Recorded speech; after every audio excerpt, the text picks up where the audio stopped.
Welcome back to another episode of Health Hacks as I continue my 12 tips to better health. And today I just want to talk about eating whole food and nutrient dense foods, which means you're eating foods that you don't have to read the label when you go to the grocery store. You're shopping in the produce section, you're shopping the perimeter of your grocery store because food is your fuel. And so, what are you filling your tank with? You don't take your gas car to the gas station and fill it with a bottle of Coke. Although I did see someone experiment with that once, and the car was able to get out of the gas station and around the corner, and then it just died. We don't want that to happen to you. We want you to have the energy that you need to get through your day. And when we are filling our bodies with processed foods, it's like putting Coke in your gas tank of your car. It leads to inflammation, low energy, poor gut health, and that's not what you want. We want to be nourishing your body and supporting your digestive system and boosting your vitality. And it's really not that difficult to do. You need a few key recipes that you just repeat over, and over again. Because, hey, if you like the food and you get to know how to make it, it doesn't take very long, and the family eats it, then why not keep doing it? We don't have to change what we're eating and need, 30 recipes to get through the month. Definitely not. What you want to be doing is balancing your plate with good quality lean protein, healthy fats like avocado oil, olive oil, avocados, and nuts, as well as fiber from your carbohydrates, your vegetables, your fruits, etc. And you want that at every meal. And that helps your digestive system. It helps your body function at its best. You definitely want to be reducing sugar and processed foods, and there's so much of that available. And I know that it's quick and it's easy and convenient. It is in the moment. It isn't in the long run, because in the long run, that leads to dis-ease of the body, and you're not feeling good, and you don't have the energy, and you might even be lying in bed sick. So don't trade that short-term convenience for your health.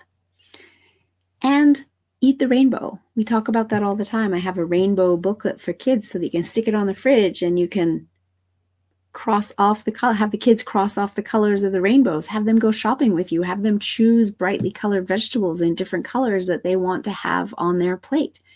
Because the more colors you're getting, the more variety of nutrients that you are getting, which leads to a healthier you. So if anybody would like access to that printout, please email me, let me know, melissa@yourguidedhealthjourney.com. I'd be happy to share it with you. It's also in my links of all my contact information, so I can drop that into the chat, into the show notes here as well for you. So, as I said, it isn't difficult to eat well. We just have to recognize that convenience foods eaten all the time are negatively impacting our health, and start to make different decisions. Start to plan our day so that we have time to make a meal at home most of the time. When we eat by the 80-20 rule and the convenience foods only happen 20% of the time, the body can handle it. If the other 80% of the time it's getting good food, that might mean cooking on the weekend, batch cooking, so that busy work days, it's easier to come home and just heat up the meal instead of having to cook from scratch.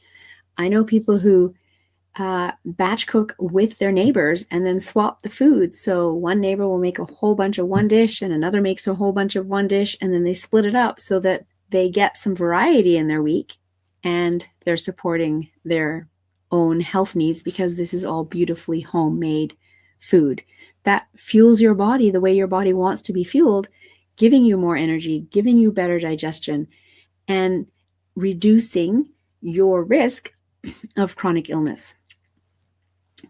So this is so critically important, and yet nutrition isn't taught to our doctors. We're not really taught it in the school system. And so it is for us to figure out on our own. And the one thing too that I want you to know is that the perfect diet for you is just that. It isn't some diet that you find in the grocery store shelf. Our microbiomes are as different as our fingerprints. And that means the right way to eat for you is unique to you. So you don't have to listen to all the media and all the marketing about all the latest diet crazes.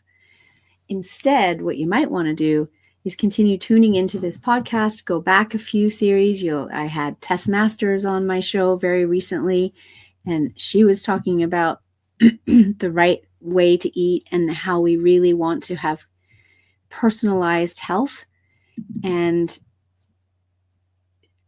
looking at bio-individuality when it comes to our health. And then I also have Jen Trepic on the show, and she is also very well known for the work that she does with doctors as well as with her clients, individuals, and groups around nutrition and the importance of it, and how when we eat these whole food based meals rather than processed meals, we're also balancing our blood sugars much more so than the processed foods. And as a result, again, our energy is more sustained and we are staying in a healthier place and minimizing our risk of chronic illnesses such as type 2 diabetes. So what's one meal that you could start making for yourself that will allow you to start just having one home cooked meal a week? And once you've got that mastered, maybe you get your kids to help. Kids love to help in the kitchen. Maybe your spouse can help. Maybe you do something with the neighbors to get it to a place where 80% of your meals are home cooked, nutritious meals, and 20% of the time you get to enjoy foods that may not be the best nutritional choices for your body. However, you don't have control of the meal. You're eating with family, friends, and you're celebrating, and your body can handle it when it's only 20% of the time. So enjoy some delicious home-cooked meals.